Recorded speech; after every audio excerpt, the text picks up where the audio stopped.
Hello friends, welcome back to LGR study. साथियों, आपको बता दें कि जीके के कुछ महत्वपूर्ण प्रश्नों को आज हम कवर करने वाले हैं जो आपके ITI और पैरामेडिकल एंट्रेंस एग्जाम के लिए काफ़ी महत्वपूर्ण है। और पहले से आप जानते हैं कि जीके में हिस्ट्री, ज्योग्राफी, पॉलिटी और इकोनॉमी से क्वेश्चन पूछे जाते हैं। तो आज हम इकोनॉमी के कुछ महत्वपूर्ण प्रश्नों को कवर करने वाले हैं। साथ ही साथ आपको बताते चले कि इकोनॉमी के 4 वीडियो ऑलरेडी इस चैनल पर अपलोड हो चुके हैं। तो इस वीडियो को कंप्लीट करने के बाद आप यदि उस 4 वीडियो को कंप्लीट नहीं किए हैं तो अवश्य कंप्लीट कर लेंगे, क्योंकि इस सेशन का सभी वीडियो आपके एंट्रेंस एग्जाम के लिए काफ़ी महत्वपूर्ण है। साथ ही साथ आप यदि इस सेशन को ज्वाइन कर चुके हैं तो जल्द से जल्द लाइक कर दें, शेयर कर दें, ताकि आपके अन्य साथी इसका फ़ायदा उठा सके।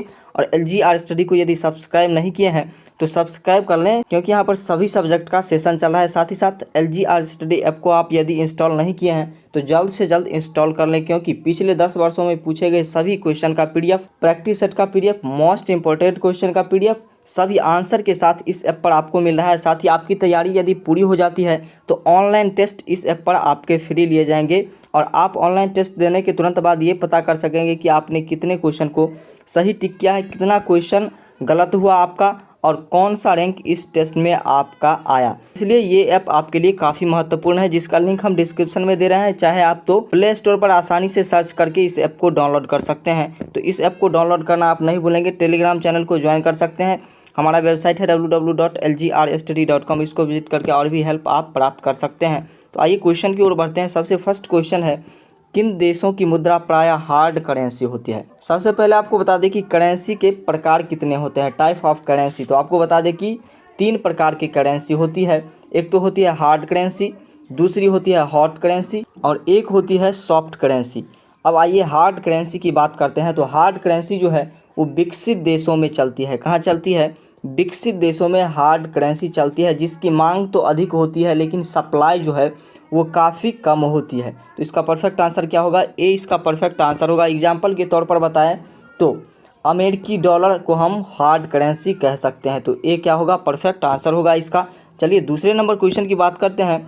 ऐसी विदेशी मुद्रा जिससे शीघ्र पलायन कर जाने की प्रवृत्ति हो वह कहलाती है।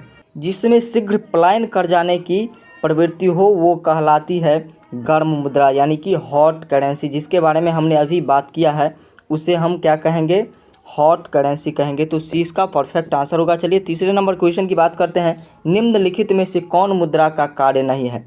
मूल्य का मापन बिल्कुल है, मूल्य का संचय ये भी बिल्कुल है, मूल्य का हस्तांतरण ये भी बिल्कुल है, लेकिन मूल्य का स्थिरीकरण ये मुद्रा का कार्य नहीं है। ये उत्पादन पर निर्भर करता है कि कम उत्पादन यदि होती है किसी वस्तु की तो उसका मूल्य जो है वो अधिक होगा। यदि उत्पादन अधिक होती है तो मूल्य क्या होगा? कम होगा। और सामान्य उत्पादन में मूल्य स्थिर होगी। तो इसका परफेक्ट आंसर क्या होगा? डी इसका बिल्कुल परफेक्ट आंसर होगा। मूल्य का स्थिरीकरण ये मुद्रा का कार्य नहीं है। चलिए चौथे नंबर क्वेश्चन की बात करते हैं। सरकार द्वारा पुरानी मुद्रा को समाप्त कर नई मुद्रा चलाना क्या कहलाता है? सरकार द्वारा यदि किसी पुरानी मुद्रा को बंद की जाती है और नए मुद्रा को प्रचलन में लाया जाता है तो उसे विमुद्रीकरण कहा जाता है। तो ए ऑप्शन क्या होगा? इसका परफेक्ट आंसर होगा। साथ ही साथ आपको बताते चले कि जिस भी क्वेश्चन का आंसर आपको पता हो तो हमारे साथ कमेंट सेक्शन में आप उसका आंसर करते चले, ताकि आप अपनी तैयारी का अंदाज़ा लगा सके और हम भी ये पता कर सके कि आपकी तैयारी कैसी है या फिर कैसी आपकी तैयारी होनी चाहिए। उस प्रकार से हम सेशन को चलाएंगे। चलिए 5वें नंबर क्वेश्चन की बात करते हैं। बाजार के नियम के प्रस्तुतकर्ता थे। JB से ये बाजार के नियम के प्रस्तुतकर्ता थे। तो option A is perfect answer. चलिए 6ठे नंबर क्वेश्चन की भी बात कर लेते हैं। लगातार बढ़ती कीमतों की प्रक्रिया होती है। लगातार बढ़ती कीमतों की प्रक्रिया क्या होती है ये आपको बताना है। मुद्रास्फीति होती है। क्या होती है? मुद्रास्फीति होती है। अब आप ये कहेंगे कि मुद्रास्फीति का मतलब तो हम समझते ही नहीं है। तो मुद्रास्फीति हम उसे कहेंगे जब उत्पादन की कमी के कारण वस्तुओं का मूल्य जो है वो बढ़ जाता है और मुद्रा का मूल्य कम हो जाता है।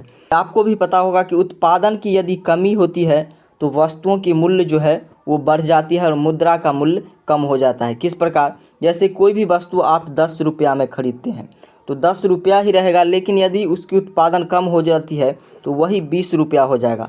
तो यहाँ पर क्या हुआ? मुद्रा का मूल्य जो है वो कम हुआ कि नहीं हुआ? तो इसलिए इसका परफेक्ट आंसर क्या होगा? इसका परफेक्ट आंसर होगा मुद्रास्फीति। हम उसे कहेंगे लगातार बढ़ती कीमतों की प्रक्रिया को। मुद्रास्फीति के कारण सबसे अधिक हानि होती है। किसको सबसे अधिक हानि होती है मुद्रास्फीति के कारण? ये आपको बताना है। लेनदार को मुद्रास्फीति के कारण हानि होती है क्योंकि वस्तुओं का मूल्य जो है वो बढ़ जाता है। तो बी क्या होगा? परफेक्ट आंसर होगा। चलिए 8वें नंबर क्वेश्चन की बात करते हैं। मुद्रास्फीति से लाभान्वित होता है कौन? ऋणी मुद्रास्फीति से लाभान्वित होता है। तो ऑप्शन ए क्या होगा? परफेक्ट आंसर होगा इस क्वेश्चन का। वीडियो यदि अच्छा लग रहा है तो वीडियो को लाइक कर दीजिए और शेयर कर दीजिए ताकि आपके अन्य साथी इसका फ़ायदा उठा सके और वो भी एंट्रेंस एग्जाम में काफ़ी अच्छा रैंक प्राप्त कर सके। चलिए 9वें नंबर क्वेश्चन की बात करते हैं। निम्नलिखित में से कौन मुद्रास्फीति के नियंत्रण की विधि नहीं है? मुद्रा की पूर्ति पर नियंत्रण, वस्तुओं की राशनिंग, मांग पर नियंत्रण, ब्याज दर में कमी। तो ब्याज दर में कमी इसका परफेक्ट आंसर होगा। क्या होगा? डी ऑप्शन परफेक्ट आंसर होगा। चलिए 10वें नंबर क्वेश्चन की यदि बात करें, गिल्ट बाजार किससे संबंधित है? गिल्ट बाजार किससे संबंधित है? सोना से, चांदी से, करेंसी नोट से, सरकारी प्रतिभूतियों से या फिर ऋण पत्र से? आपको बता दें गिल्ट बाजार जो है वो सोना चांदी से संबंधित है। किससे? सोना चांदी से। इस बाजार में व्यापारी को कम जोखिम उठाना पड़ता है। तो ऑप्शन क्या होगा? A option is perfect answer होगा। चलिए 11वें नंबर क्वेश्चन की बात करते हैं। भारत में किसे बैंकों का बैंक कहा जाता है? भारतीय रिजर्व बैंक को भारत के बैंकों का बैंक कहा जाता है। तो option A is perfect answer. 12वें नंबर क्वेश्चन की यदि बात करें, भारत में करेंसी नोट जारी करता है। भारत में करेंसी नोट किसके द्वारा जारी किया जाता है? तो भारतीय रिजर्व बैंक के द्वारा ही भारत में करेंसी नोट जारी किया जाता है। तो ऑप्शन बी परफेक्ट आंसर होगा। चलिए नेक्स्ट क्वेश्चन की बात करते हैं। 13वां नंबर क्वेश्चन है, निम्नलिखित में से किस बैंक में कोई व्यक्ति अपना खाता नहीं खोल सकता है? तो भारतीय रिजर्व बैंक में कोई भी व्यक्ति अपना खाता नहीं खोल सकता है क्योंकि ये राष्ट्रीय बैंक है। तो ऑप्शन सी क्या होगा? परफेक्ट आंसर होगा। चलिए दूसरे क्वेश्चन की बात करते हैं। भारतीय रिजर्व बैंक का लेखा वर्ष होता है। भारतीय रिजर्व बैंक का वित्तीय वर्ष क्या होता है? आपको बता दें कि भारतीय रिजर्व बैंक का लेखा वर्ष जो होता है वो होता है 1 अप्रैल से 31 मार्च और ये भारत का वित्तीय वर्ष भी होता है। कब से कब? 1 अप्रैल से 31 मार्च। तो ऑप्शन बी परफेक्ट आंसर होगा इसका। 15वें नंबर क्वेश्चन की यदि बात करें, बैंक नोट प्रेस कहाँ स्थित है? बड़ा ही दिलचस्प क्वेश्चन है। बैंक नोट प्रेस कहाँ स्थित है? देवास में, जो महाराष्ट्र में स्थित है। देवास महाराष्ट्र में स्थित है और बैंक नोट प्रेस कहाँ है? देवास में है। तो ऑप्शन सी क्या होगा? परफेक्ट आंसर होगा। चलिए 16वें नंबर क्वेश्चन की बात करते हैं। भारतीय औद्योगिक पुनर्निर्माण बैंक की स्थापना किस वर्ष की गई थी? भारतीय औद्योगिक पुनर्निर्माण बैंक की स्थापना जो की गई थी वो 1985 में की गई थी। तो ऑप्शन सी क्या होगा? परफेक्ट आंसर होगा इसका। 17वें नंबर क्वेश्चन की यदि बात करें, फेडरल बैंक किस देश का केंद्रीय बैंक है? फेडरल बैंक जो है वो संयुक्त राष्ट्र अमेरिका का केंद्रीय बैंक है जिसे शॉर्टकट में फेड भी कहा जाता है। ठीक है, तो इसका परफेक्ट आंसर क्या होगा? यूनाइटेड स्टेट ऑफ अमेरिका, यानी कि ए ऑप्शन परफेक्ट आंसर होगा इसका। 18वें नंबर क्वेश्चन की यदि बात करें, ये क्वेश्चन है भारतीय यूनिट टेस्ट की स्थापना किस वर्ष की गई थी? भारतीय यूनिट टेस्ट की स्थापना 1964 में की गई थी। भारत सरकार द्वारा इसकी स्थापना की गई थी और 1987 में सरकारी बैंक और बीमा कंपनियों के लिए इस उद्योग को शुरू किया गया था। तो 1964 परफेक्ट आंसर, यानी कि ए इसका परफेक्ट आंसर होगा। चलिए 19वें नंबर क्वेश्चन की बात करते हैं। भारत का सबसे बड़ा म्यूचुअल फंड संस्था है। भारत का सबसे बड़ा म्यूचुअल फंड संस्था जो है वो है यूनिट ट्रस्ट ऑफ इंडिया, यानी कि यूटीआई। और इसके 2 पार्ट्स हैं। कौन कौन से पार्ट्स हैं? पहला तो है खुदरा बचत जुटाना और दूसरा है पूंजी बाजार में निवेश करना। UTI is perfect answer. चलिए नेक्स्ट क्वेश्चन की बात करते हैं। 20वां नंबर क्वेश्चन है, भारत में स्टॉक एक्सचेंजों का नियमन करने वाली बॉडी है। भारत में स्टॉक एक्सचेंजों का नियमन करने वाली बॉडी को SEBI के नाम से जाना जाता है। तो ऑप्शन बी क्या होगा? परफेक्ट आंसर होगा। चलिए 21वें नंबर क्वेश्चन की बात करते हैं। बॉम्बे स्टॉक एक्सचेंज की स्थापना की गई थी। बॉम्बे स्टॉक एक्सचेंज की स्थापना कब की गई थी? एशिया का सबसे बड़ा पुराना स्टॉक एक्सचेंज है ये और इसकी स्थापना 1875 में की गई थी। और इसके कैंडिडेट की मेंबर की बात करें तो 417 शहर जो है इसका मेंबर है। तो ऑप्शन क्या होगा? ऑप्शन सी, यानी कि 1875 इसका परफेक्ट आंसर होगा। आइए 22वें नंबर क्वेश्चन की बात करते हैं। राष्ट्रीय स्टॉक एक्सचेंज की स्थापना की सन स्तुति किस समिति द्वारा की गई थी? नेशनल स्टॉक एक्सचेंज 50 का जो है संस्तुति किया गया था, वो किया गया था फेरवानी समिति के द्वारा। किसके द्वारा? फेरवानी समिति के द्वारा। तो 22 नंबर क्वेश्चन का सी ऑप्शन परफेक्ट आंसर होगा। चलिए 23वें नंबर क्वेश्चन की बात करते हैं। निफ्टी निम्नलिखित में से किस शेयर बाजार का मूल्य सूचकांक है?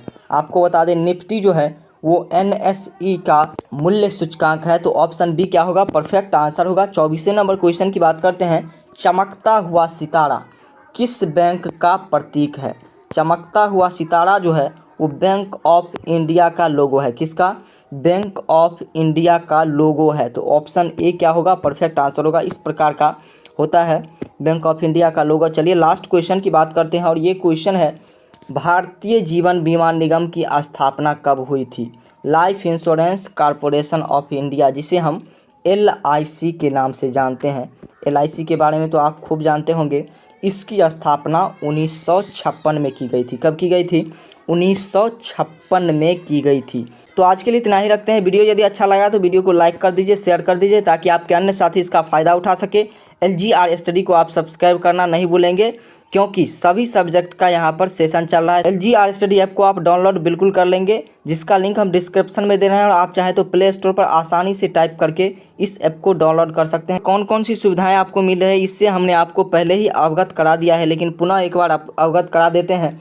यहाँ से आपको पिछले 10 वर्षों में पूछे गए सभी प्रश्नों का PDF आपको मिलेगा, प्रैक्टिस सेट का PDF मिलेगा, मोस्ट इंपॉर्टेंट क्वेश्चन का PDF मिलेगा और सभी आंसर के साथ मिलेगा। साथ ही साथ ऑनलाइन टेस्ट आपका लिया जाएगा, जो इस ऐप पर बिल्कुल फ्री में लिया जाएगा। और ऑनलाइन टेस्ट देने के तुरंत बाद आप ये पता कर सकेंगे कि कितना क्वेश्चन आपने सही टिक किया, कितना क्वेश्चन आपका फॉल्स गया और कौन सा रैंक आप इस टेस्ट में ला पाए। इसलिए इस ऐप को आप डाउनलोड करना नहीं भूलेंगे। साथ ही साथ टेलीग्राम चैनल को ज्वाइन कर सकते हैं जो LGR स्टडी के नाम से है, जहाँ से आपको भी जानकारियाँ मिलती रहेगी।